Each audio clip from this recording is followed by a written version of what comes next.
Muy buenos días tengan todos ustedes. Mi nombre es Daniela Gamboa, soy estudiante de Ciencias Políticas en la Universidad Mesoamericana de San Agustín. El día de hoy les voy a hablar de un tema de interés, la importancia de proteger los grupos vulnerables, específicamente los pobres. No soy la señora de la casa, mencionó Peña Nieto cuando fue candidato a la presidencia en 2012, cuando una reportera le cuestionó cuánto cuesta el kilo de tortilla. Tú dirás, ¿qué tiene que ver con esto? Pues de que genera una evidente desinterés o enfoque social que tenía Peña Nieto hacia su población. O sea, al no conocer cuánto cuesta el kilo de tortilla, está totalmente desvinculado de la realidad. O como cuando su hija usó la palabra proletariado como si fuera un insulto o lo más bajo que puede ser, ¿no? Eso demuestra la falta de desinterés que tiene la cúpula más alta para referirse a las personas que ganan dignamente su trabajo.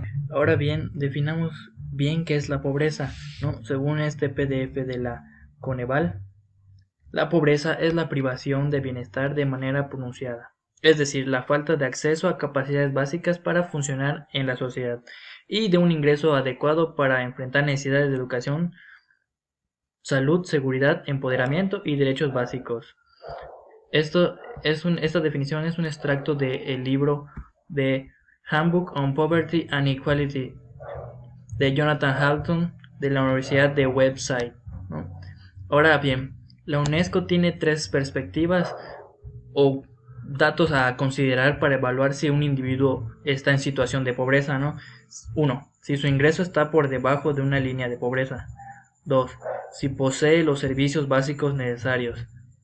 3, si tiene suficientes capacidades básicas para funcionar en sociedad. Y ahí ya luego menciona que la pobreza puede definirse en términos absolutos y relativos. Y luego debemos de definir qué son grupos vulnerables, ¿no? Yo tengo una definición personal de grupos vulnerables que escribí hace rato. Dice, no tienen las mismas posibilidades de desarrollo, ya sea económico, condición de género, condición social, incluso por su preferencia de grupo social. En términos generales son excluidos por la sociedad porque se les niega el proceso de igualación o que están sometidos a dinámicas que la misma sociedad los discrimina, ¿no? Ahora, la definición de grupo vulnerable oficial, este es un extracto sacado de la Comisión de Atención a Grupos Vulnerables, ¿no? Persona o grupo que, por sus características de desventaja, por edad, sexo, estado civil, nivel educativo, origen étnico, situación o condición física y o mental requieren de un esfuerzo adicional para incorporarse a desarrollo y a la convivencia. Leyendo las dos definiciones podemos ver que mi definición personal a la oficial no está totalmente alejada. De hecho, no está alejada para nada de lo que significa realmente grupo vulnerable. Ahora bien, nos encontramos en la página oficial de la Comisión Nacional de los Derechos Humanos, la cual dice que existen sectores de la sociedad que son más vulnerables y que sus derechos sean violados, ¿no? Es por eso que la CNDH trabaja en la protección de defensa, promoción, observancia, estudio y divulgación de los derechos correspondientes a este grupo a través de programas de atención específicos con la finalidad de focalizar los esfuerzos de este organismo para ayudar a las víctimas a restablecer los derechos que como personas les pertenecen. El Estado es el que mayormente es el que abusa o viola los derechos humanos cuando está ahí para proteger sus derechos, ¿no? De manera coactiva. Son muchas veces que usas la fuerza militar para perjudicar a la sociedad. Bueno, y ya más abajo menciona el tipo de gente o grupo que está vulnerable a ciertas situaciones, ¿no? Personas migrantes y todo eso, incluyendo los pobres. Ahora bien, después de leer las definiciones de la pobreza y de grupos vulnerables, se sobreentienden que es un sector que les cuesta muchísimo incorporarse de manera estable en la sociedad, ¿no?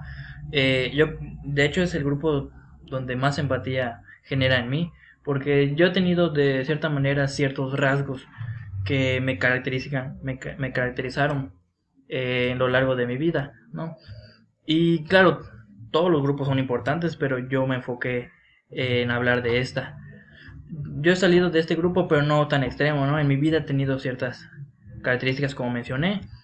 Y hay una oración en particular que yo me desagrada a mí escuchar, ¿no? La cual mencionan con indiferencia que los pobres son pobres porque quieren. Eso sí lo dan a conocer sin conocer el contexto social donde nacen o se emplean las personas pobres, ¿no? Muy difícil las personas de estos bajos recursos les cuesta superarse en la vida. No dudo que exista uno que otro que sí lo pueda hacer.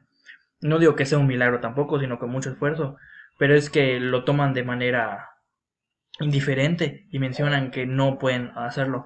Pues porque esas personas han vivido de la ignorancia muchísimo tiempo, ¿no? Son daños que la misma sociedad está involucrada y no es culpa de la persona, según yo, sino porque ella no pudo tener buena educación, que es lo que necesita en este mundo para poder superarse en la vida, ¿no? Se podría reafirmar muchísimo los debates o reafirmar los estereotipos, pero nunca un pobre va a ser pobre porque así lo quiera o desea, ¿no? Existe igual la doble moral que hay en las personas, ¿no? Que consideran que es una carga de la sociedad, ¿no? Sin comprender que son daños colaterales del mismo sistema. Pero aquí va la pregunta que nos debemos de hacer todos, ¿no? ¿Por qué es importante proteger a los pobres? De primera mano, de primera definición, podemos decir que porque son personas como tú y como yo, ¿no? Hasta suena tonto mencionarlo, pero es que así es, mucha gente ni siquiera lo consideran personas, ¿no? Son gente que están desatendidas totalmente por los políticos, ¿no? Es cruel porque muchas veces ellos aplican el cómo acabar con los pobres, ¿no? Matándolos. Obviamente no de manera explícita lo dicen, pero sus acciones conllevan a que muchas personas se mueran por estar desatendidas por parte de sus gobernantes, ¿no? Es una lástima porque los pobres no tienen una voz política para enfocarse en sus necesidades y asuntos. Ahora bien, existen los derechos humanos, quienes son los encargados de proteger los grupos vulnerables, como por ende también a los pobres, ¿no? Así, los derechos humanos como institución empezó en París después de la Guerra Mundial, como 4 años después, en 1948.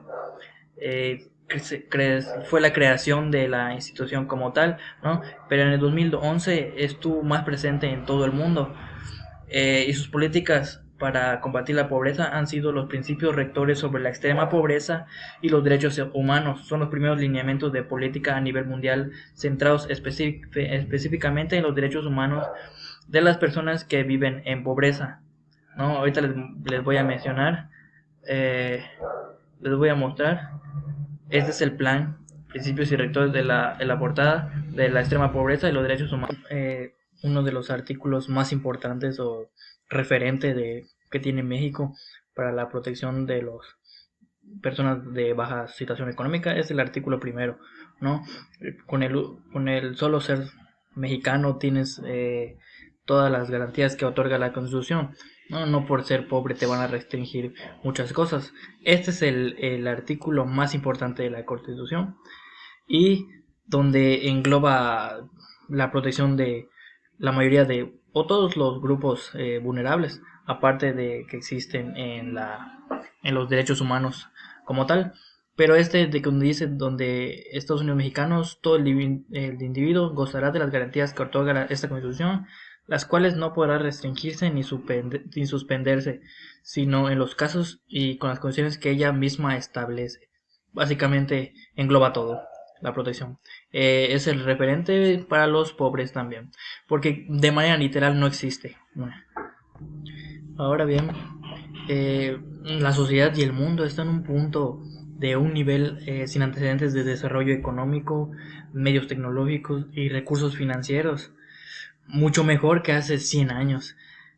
Pero es un escándalo moral que millones de personas vivan en la extrema pobreza todavía. Y esto no va a cambiar hasta que la sociedad en general se dé cuenta que ellos necesitan nuestra ayuda, nuestro voto. Son personas que le debemos considerar la importancia por la razón que son un grupo desatendido, ¿no? Ahora el objetivo y tomando en cuenta la razón que es la importancia de defender a un grupo tan estigmatizado es tema a consideración de la causa y consecuencia de violaciones de derechos humanos, y es una condición que conduce a otras violaciones. La extrema pobreza se define por transgresiones variadas y ligadas de los derechos civiles, políticos, económicos, sociales y culturales. Y las personas que viven en pobreza se ven exhibidas formalmente al rechazo de su dignidad e igualdad. Ahora nosotros sí podemos hacernos cargo de cierta manera, escogiendo a los políticos que nos convengan, ¿no? Que se enfoquen en personas que realmente lo necesitan, en personas que estén más vinculadas con la sociedad, que tengan incluso que tengan más contacto físico con las personas, porque eso quiere decir que los estás conociendo, o sea, esos tipos de características son las que un buen gobernante debe tener para poder gobernar. Es que también nosotros podemos entender que con eso sí ha mejorado la salud en lo que a lo largo del tiempo, la seguridad, la comodidad, que son los factores principales para tener una buena calidad de vida, ¿no? Pero desgraciadamente hay personas que no están sujetos a una buena vida, ¿no? Muchas veces es debido a la insensibilidad o el individualismo de cada ser humano. Incluso yo diría que lo peor que hace la sociedad es ser indiferente ante estos casos, ¿no? Es algo que nos cuesta como sociedad, ¿no? La indiferencia es muy desagradable para ese tipo de situaciones vulnerables, ¿no? Nosotros debemos enfocarnos a los que más tienen, porque si tú no cambias, o sea, si tú como persona no cambias, las mismas personas van a elegir a gobernantes que no les interese nadie, que no interese ningún grupo vulnerable ni las personas pobres, ¿no? Ojalá el panorama alguna vez pueda cambiar, ¿no? Como sociedad necesitamos ese cambio y para ser mejores personas y que sigan surgiendo derechos tales como en la misma Constitución mexicana, como los derechos nacionales México, como en México. Muchas gracias por todo. Mi nombre es Daniel Lavadores y con esto me despido. Gracias.